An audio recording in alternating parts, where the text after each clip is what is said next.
رسوله الكريم أما بعد فأعوذ بالله من الشيطان الرجيم بسم الله الرحمن الرحيم إن الله اصطفى آدم ونوحا وآل إبراهيم وآل عمران على العالمين ذرية بعضها من بعض والله سميع عليم إذ قالت امرأة عمران ربي إني نذرت لك ما في بطني محررا فتقبل مني إنك أنت السميع العليم صدق الله مولانا العظيم وصدق رسوله النبي الكريم ونحن على ذلك لمن الشاهدين والشاكرين والحمد لله رب العالمین۔ میرے واجب الاحترام میرے بھائیوں، سلسلہ ہمارا درس قرآن ہے، سورہ آل عمران چل رہی ہے۔ سورہ آل عمران کے رکوع نمبر 4 کی آیات ہیں اور پارہ نمبر 3 کے رکوع نمبر 12 کی آیات چل رہی ہیں۔ اللہ رب العزت فرماتے ہیں کہ بے شک اللہ نے ان اللہ اصطفیٰ، بے شک اللہ نے چن لیا ہے، پسند کیا ہے آدم علیہ السلام کو، و نوح اور نوح علیہ السلام کو، و آل ابراہیم اور ابراہیم کے گھر کو، و آل عمران اور عمران کے گھرانے کو، علی العالمین تمام جہانوں پر۔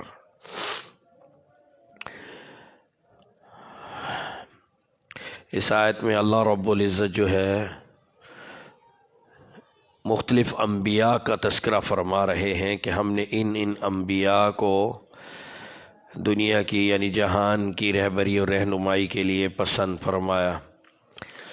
تو یہاں تذکرہ آیا ہے عمران، جو تو عمران 2 گزرے ہیں۔ ایک عمران حضرت موسیٰ علیہ السلام کے والد کا نام، حضرت موسیٰ علیہ السلام کے والد کا نام کیا تھا؟ عمران۔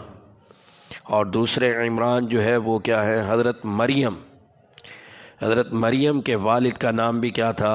عمران تھا۔ اور یہاں جو ہے مراد وہی عمران کون سے ہیں؟ یہاں عمران جو ہے وہ ثانی مراد ہے، کیونکہ اگلی آیت میں اللہ تذکرہ فرما رہے ہیں اذ قالت امرأة عمران۔ اگلی آیت یعنی اس بات پر دلالت کر رہی ہے کہ یہاں عمران ثانی مراد ہے، یعنی مریم علیہ السلام کے والد، ان کا جو ہے وہ یہاں تذکرہ ہے۔ پہلے عمران یعنی حضرت موسیٰ علیہ السلام کے والد کا تذکرہ نہیں ہے۔ اور آگے کیونکہ حضرت مریم علیہ السلام کا قصہ تفصیلاً یہاں اس عمران میں، اس سورہ آل عمران، اور غالباً گمان بھی یہی ہے، غالب اغلب یہی ہے مفسرین کے نزدیک کہ اس سورت کا نام بھی اس لیے آل عمران یعنی انہی کے نام پر رکھا گیا۔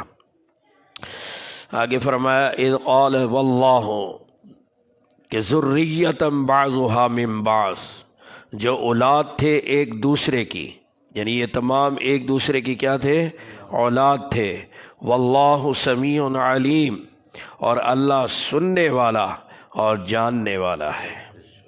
ایسا سمیع کہ بالکل کالی سیاہ رات میں کالے پہاڑ پر کالی چیونٹی چل رہی ہے تو اس چیونٹی کے چلنے کی آواز بھی اللہ سنتا ہے، ایسا سمیع ہے۔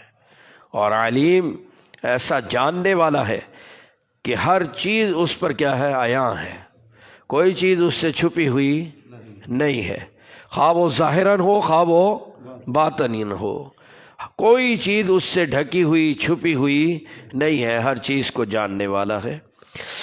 اذ قالت امرأة عمران ربی انی نذرت لک ما فی بطنی، اللہ رب العزت فرماتے ہیں کہ جب کہا عمران کی عورت نے کہ اے رب انی نذرت لک ما فی بطنی، کہ میں نے نظر کیا تیرے جو کچھ میرے پیٹ میں ہے۔ حضرت مریم کی والدہ نے یہ کیا کر لی؟ نظر مان لی کہ جو کچھ میرے پیٹ میں ہے وہ میں نے کیا کیا؟ تیری نظر کیا۔ محررن سب سے آزاد رکھ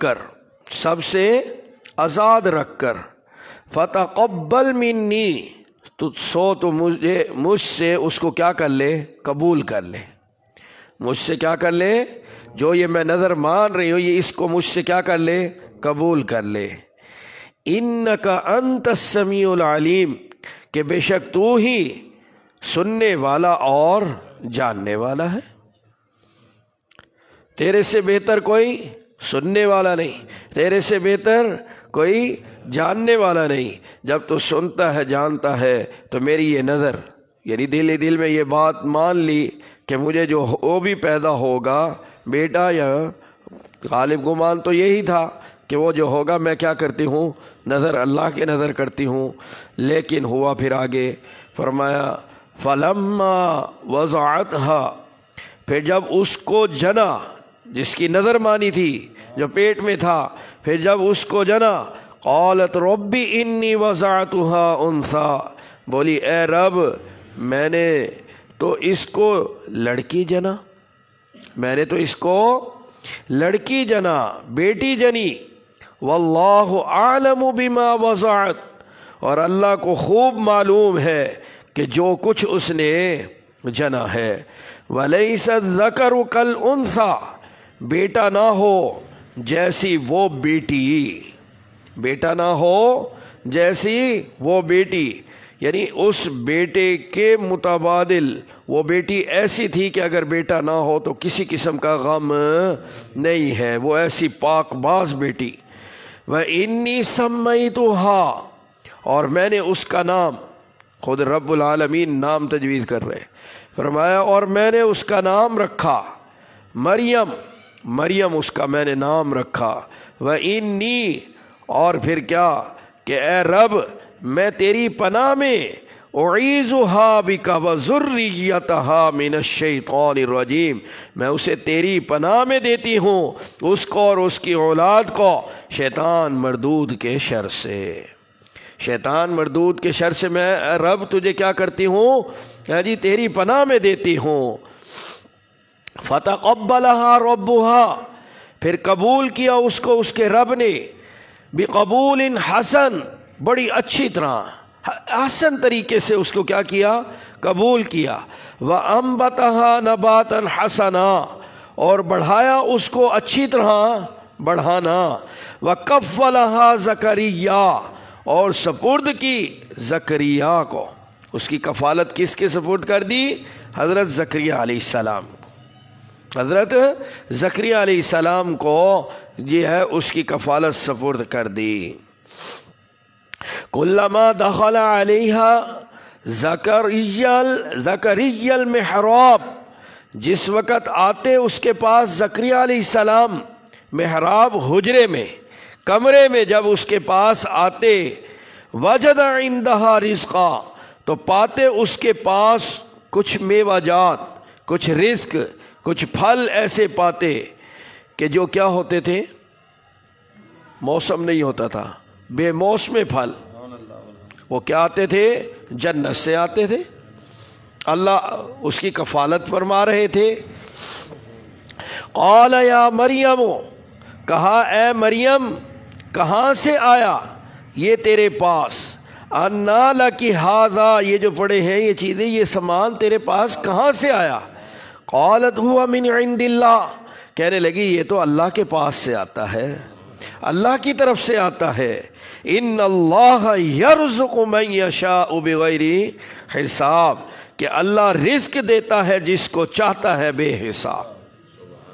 اب اس آیت پر میرے دوستو ہمارا یقین پختہ ہو جائے تو ہماری دنیا کے مسائل بہت سے کیا ہو جائیں گے؟ حل ہو جائیں گے، بہت سے۔ آج معاملہ یہی اٹکا ہوا ہے، آج معاملہ یہی اٹکا ہوا ہے کہ ہم انہیں اس رزاق عالم کو آج ہم بھول چکے ہیں۔ ہر ایک کو اپنی اپنی پڑی ہوئی ہے، یہ وہی دور ہے جس کی پیشن گوئی میرے اور آپ کے آقا حضور پر نور حضرت محمد عربی صلی اللہ علیہ وسلم نے کی۔ یہ وہی دور ہے کہ ہر ایک کو نفسا نفسی ہے، ہر ایک کو اپنی پڑی ہوئی ہے۔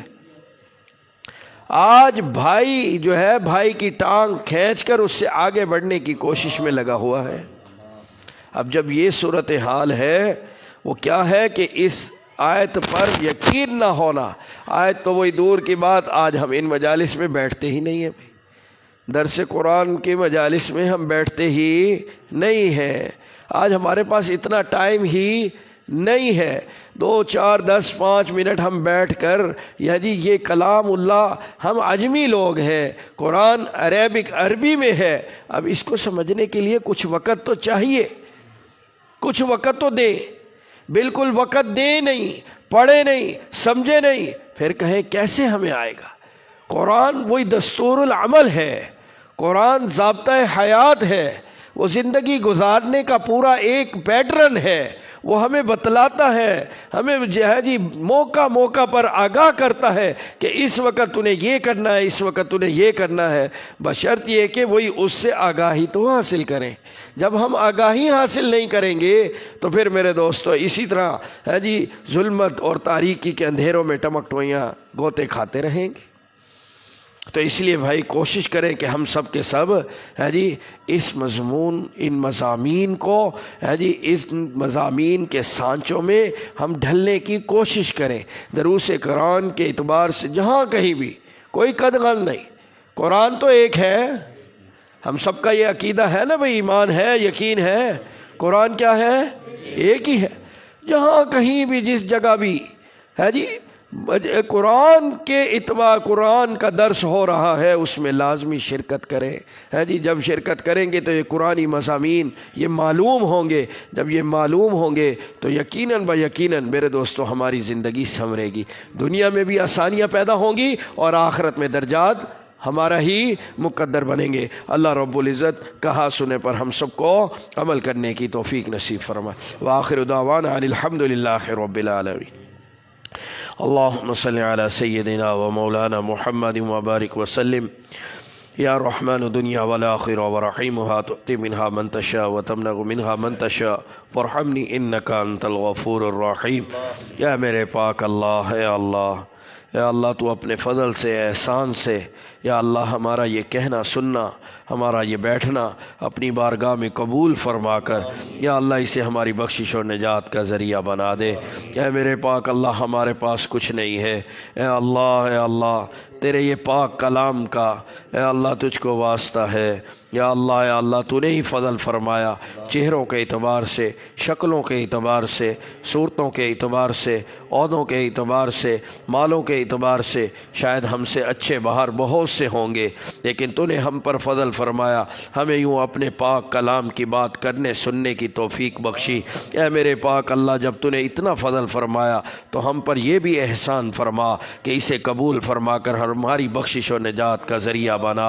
اے میرے پاک اللہ، ہماری دنیا بھی اچھی فرما، ہماری آخرت بھی اچھی فرما۔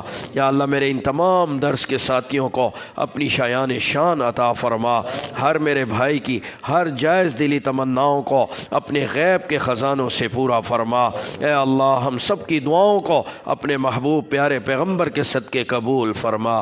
وصلی اللہ علی النبی الکریم وعلی آلہ واصحابہ اجمعین برحمتک یا ارحم الراحمین۔